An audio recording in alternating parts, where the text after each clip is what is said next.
The question is why? Why did Trump carry out this attack?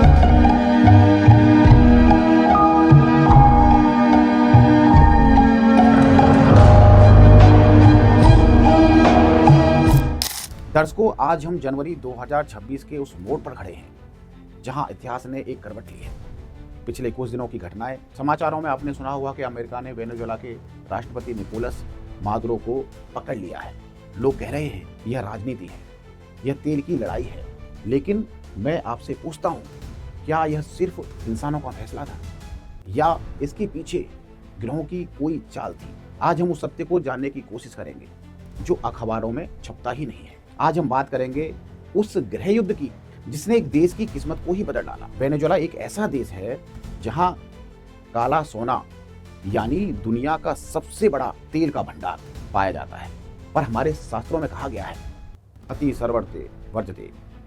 जब धन का सम्मान नहीं होता तो श्राप बन जाता है। वेनेजुएला ने अपनी धरती के इस खजाने को धर्म के लिए नहीं बल्कि भ्रष्टाचार और नशे के लिए इस्तेमाल किया। ज्योतिष की भाषा में कहें तो यह नेपच्यून का माया जाल था। अब देखिए 2026 का आसमान मकर राशि में एक अद्भुत और भयानक योग बना था। वहां सूर्य राजा, मंगल सेनापति और शुक्र धन का ग्रह जो है वो एक साथ बैठे थे। जब सेनापति राजा के घर में उच्च होकर के बैठ जाते हैं तो राजा कलम से नहीं तलवार से फैसला करता है। अमेरिका ने ऐसा ही किया। उन्होंने बातचीत का रास्ता छोड़कर सत्य का रास्ता चुना। साल 2026 ज्योतिषीय दृष्टि से अत्यंत महत्वपूर्ण वर्ष है। हमें सबसे पहले समझना होगा अगले महीने यानी फरवरी 2026 में आने वाली एक बड़ी खगोलीय घटना को। इस समय ब्रह्मांड में दो महाशक्तियां एक दूसरे के आमने सामने आ रही हैं। इसे हम शनि नेपच्यून युति कह सकते हैं। इसे सरल भाषा में समझें तो नेपच्यून कारक ग्रह है तेल का, गैस का, समाजवाद का और भ्रम का। यह वेनेजुएला की पुरानी व्यवस्था को दर्शाता है। शनि कारक है कठोर नियंत्रण का, नए नियमों का संचालन करना। और पश्चिमी शक्तियां जैसे अमेरिका का, जब ये दोनों ग्रह मिलते हैं तो क्या होता है? पुराने भ्रम टूट जाते हैं और एक नए कठोर वास्तविकता सामने आ जाती है।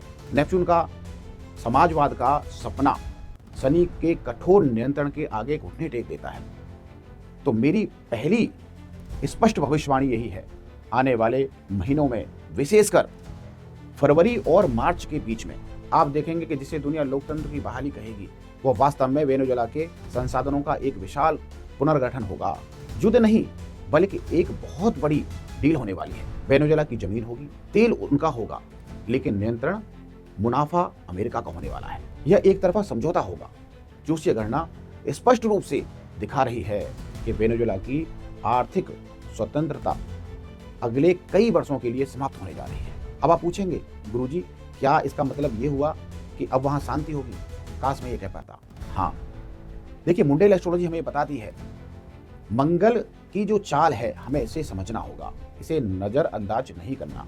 2026 के मध्य में यानी अप्रैल से जून के बीच में ग्रहों की स्थिति फिर से तनावपूर्ण हो सकती है। मेरी दूसरी भविष्यवाणी यह है कि सामने का युद्ध खत्म हो चुका है लेकिन छुपा हुआ युद्ध आरंभ हो चुका है। जब एक बड़ी सत्ता जबरदस्ती नियंत्रण करती है तो विद्रोह की चिंगारी भड़कती ही भड़कती है। वेनेजुएला के जंगलों में, शहरों की गलियों में मादुरो के समर्थन या अमेरिका विरोधी गुट अमेरिकी मौजूदगी को चुनौती देंगे। हमें तेल पाइपलाइन पर हमले या छापेमार युद्ध की खबरें अक्सर सुनाई देती रहेंगी। अमेरिका का यह एक लंबा और थका देने वाला कब्जा साबित होने वाला है। यह जीत आसान नहीं होने वाली। वहां की आम जनता जो पहले से ही पीड़ित है अभी और कुछ समय तक अस्थिरता का सामना करेगी, क्योंकि जब दो हाथी लड़ते हैं तो कुचली घासी जाती है। तो दर्शकों, निष्कर्ष क्या है? सितारे बता रहे हैं कि अमेरिका और वेनेजुएला का रिश्ता अब दोस्त और दुश्मन का नहीं रहा बल्कि मालिक और अधीनस्थ का हो चुका है। 2026 एक बहुत बड़े बदलाव का साल है जहां तेल की राजनीति एक नए कठोर युग में प्रवेश कर रही है। यह समय का चक्र है, काल चक्र है। सत्ता आती है, जाती है। हमें एक साक्षी भाव से इन घटनाओं को समझना होगा। आपका इस विश्लेषण के बारे में क्या विचार है? क्या आपको लगता है कि अमेरिका का यह कदम विश्व शांति के लिए सही है या गलत? आप अपने विचार कमेंट्स बॉक्स में जरूर लिखें, मर्यादा के साथ लिखें। अगर आपको ज्योतिष के इस नजरिए से सच्चाई को समझने में मदद मिली हो तो इस वीडियो को लाइक करें और अपने दोस्तों के साथ शेयर करें। ऐसी ही और गहरी सटीक भविष्यवाणी के लिए हमारे चैनल को सब्सक्राइब करना ना भूलें। ईश्वर आपका कल्याण करे। जय श्री राम, जय श्री बालाजी।